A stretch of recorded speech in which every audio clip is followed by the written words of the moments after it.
What do you feel right now? Do you feel alive? Do you feel young? And you feel it because there was a vibration in that music, a vibration with the people playing that music. There was a vibration that came out. And it said, let's get out of our box. This box of conservatism, this box of being withheld, this box of not freeing expressing, and let's let this energy just consume us, embody us, become us.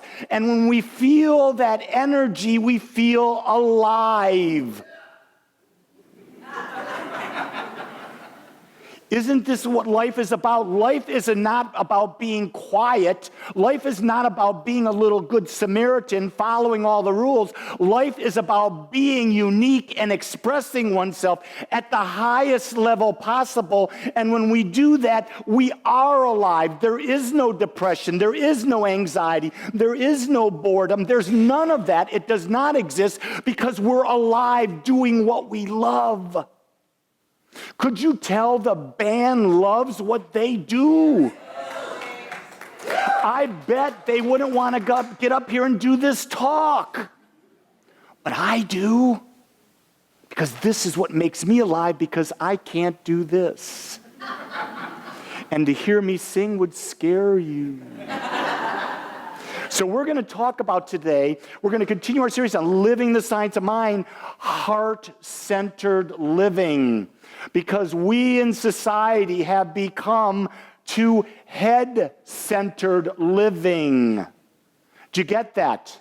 We're stuck in our heads. We're constantly, all the time, thinking about this, thinking about this, thinking about this. We don't ever pause and feel. We have literally numbed ourselves to the feeling that is life.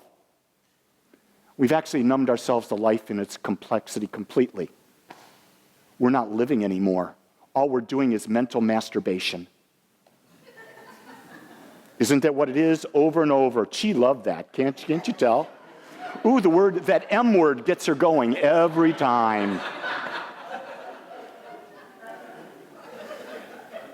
What did Ernest Holmes say? He said, while we admire the intellect, we must realize that the intellect is not the creative factor in the universe. Rather, it is the feeling that it is creative.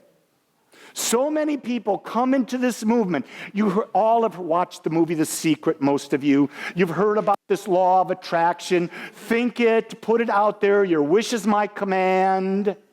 And they expect $1 million checks to just show up in their mailbox. No. The law of attraction does not work that way. The law of attraction is so much more. You attract who you are. So you must become the person who would have what you want. If you desire to be a millionaire, you do not have $30,000, $40,000 of debt on your credit card. Millionaires don't do that. People who have a poor consciousness do that. Do you get that? Wealthy people don't spend what they don't have. They make money so that they can make that money work for themselves. They invest that money. They let the money do the work for them instead of them doing the work. But we've gotten caught up in this whole idea of consumerism where I've got to have this, I've got to have that, I've got to have this, I've got to have that. The only thing we really want is to feel. The only reason people want more money is because they think what they're going to buy will allow them to feel more. You don't need the money to feel more. You need to feel more to get the money. You get to feel more to get the health. You've got to feel more to have the relationships. It's always about what we feel. God, Spirit, divine mind, whatever you want to call it, speaks to the heart through the language of feeling, a feeling which is always for a greater expression of life. This is when you know, is it the divine within me? Is it the infinite? Is it source within me that is speaking? If you know it's source, you'll know because it's always for a greater expression of life. It is for a contracted expression of life. That's not spirit, that's ego. Did you get that? Ego comes in. Ego functions from fear. Ego says there's not enough. Spirit says there's an infinite amount out there. Let's go get it. Let's go experience it. See, spirit is expressing individually through us because it wants to feel through us. We are like the nerve endings within God. And as the nerve ending within God, we feel and God feels. That's good, isn't it? Wow, sometimes spirit just amazes what it says. No matter how intellectually or analytically correct a treatment, a desire, an idea may be, there must be added to it a deep feeling and conviction that enables us to commute with the invisible. Isn't this what the Catholics would go to and they would say, what is Holy Communion? There was that sacrament of Holy Communion that was done in Mass. It was about taking the symbolic nature, was taking the wafer, the communion host, taking it in, and you say, it's the priest would go, it is the body of Christ. And you take it in, and what are you doing? It's a symbolic gesture that the divine is now awakened within you. It wasn't that the divine was outside of you, but through this simple ritualistic act, you were awakening to the divine idea, always having been in you, which in turn awakens you to the power within you so that you can create your life. See, the power's always been in you. It's not in your partner. Do you get that? If you're looking for a mate to make you whole, you're going to go down the rabbit hole so deep, and it's going to be ugly. It's going to be painful. If someone says to you, oh, I want to introduce you to my better half, you go, really? I thought you were whole and perfect as you are. You need something else to balance you out? I remember, we're going back to 1974. Meatloaf came out with Bat Out of Hell in 1974. And there was that song, remember the song, 2 out of 3 ain't bad? I want you, I need you, but I'm never going to love you. And I changed the lyrics, and every one of my friends, especially their wives and girlfriends, hated me. Because I said, I want you, I love you, but I'm never going to need you. And they would say, Gene, how can you tolerate being with this man? This man should need you. Do you see the pressure society puts on us by creating false expectations that we blindly accept, that we don't question? I don't need my wife. I choose to be with my wife. I choose to love my wife. I choose to support her. I choose to let her to support me. And I'm blessed because she chooses the same thing. That's what partnership is. It's about two whole and perfect beings individually going through life complete and yet doing a dance together at times on that life journey. But it's not a journey that you do together all the time because sometimes you're away and you've got your own journey. It was like we were at the wedding the other night and the Agape people who were there, they were up dancing. They were dancing. No one was with a partner. I know that's freaky. And I know I sat back for the first song or so. I said, nah, I'm not going to go up there. You know, I'm a dude. Dudes don't get up there and do that. But what freaked me out is Angelo got up there. And Angelo is the most free Italian expression of rock and roll, divine love dancing that God could ever put on the earth because Sarah was over there sitting down, blushing her face off. But Angelo didn't care because Angelo was expressing himself and he was in love. And I said, oh, Lord, if Angelo can do this, so can Lee. So I let the Guru Angelo guide me onto that dance floor, and we danced for about an hour and a half. It was incredible. All the people just dancing, just expressing in individual, the most perfect ways.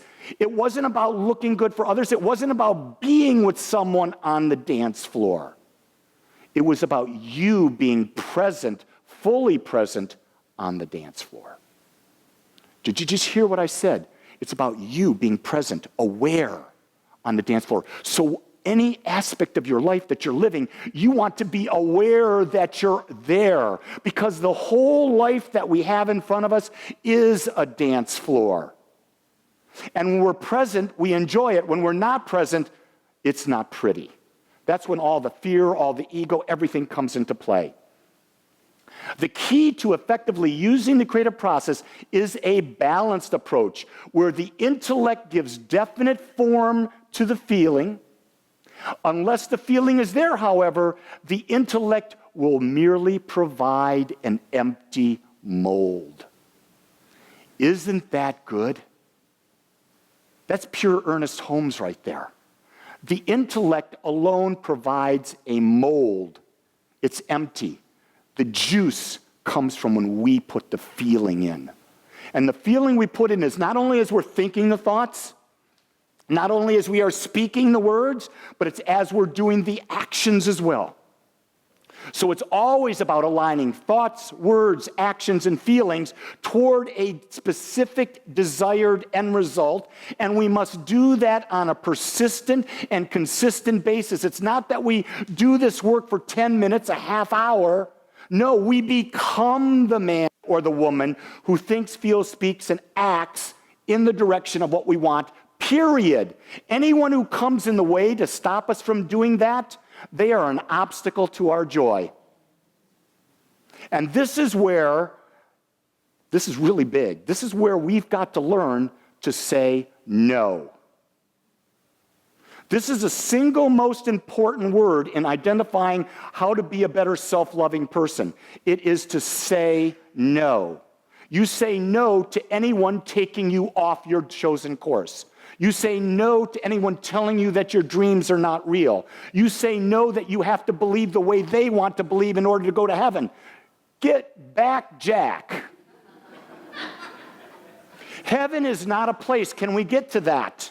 Heaven is a state of mind.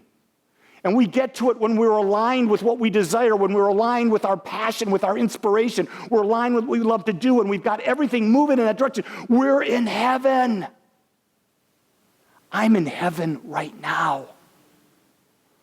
I'm doing everything I want to do. I listen to great music. I get to come here and love on all the people of like mind, and I get to express ideas that you can choose to use or not choose to use. And remember at Agape, we teach this over and over again.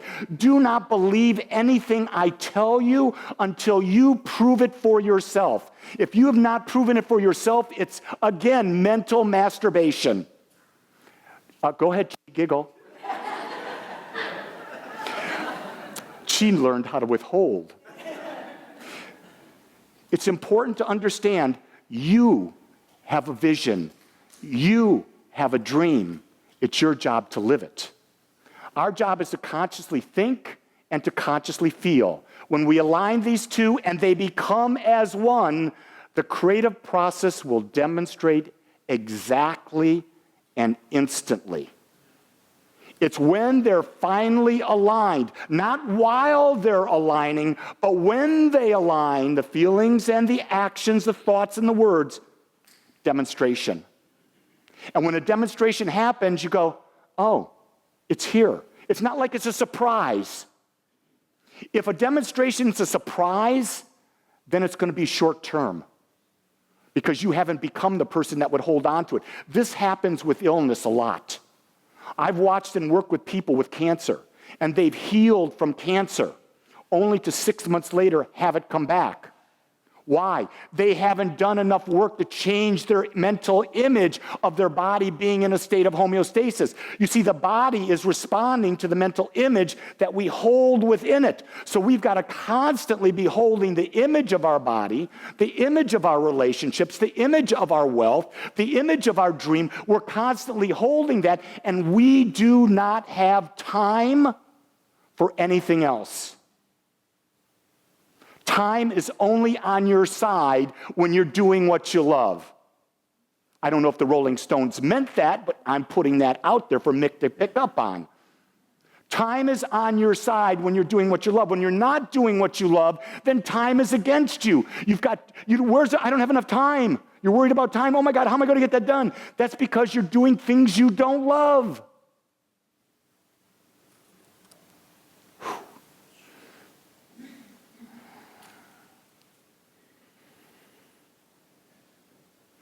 What can I say that will implant these thoughts deeper in your mind?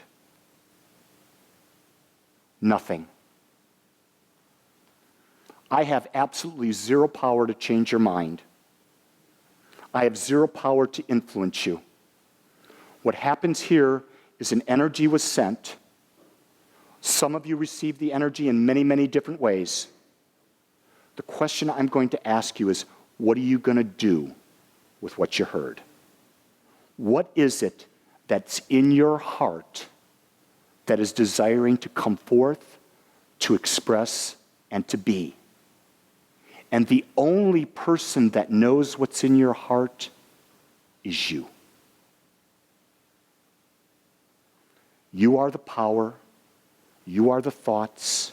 You are the feelings. You are the words. You are the actions.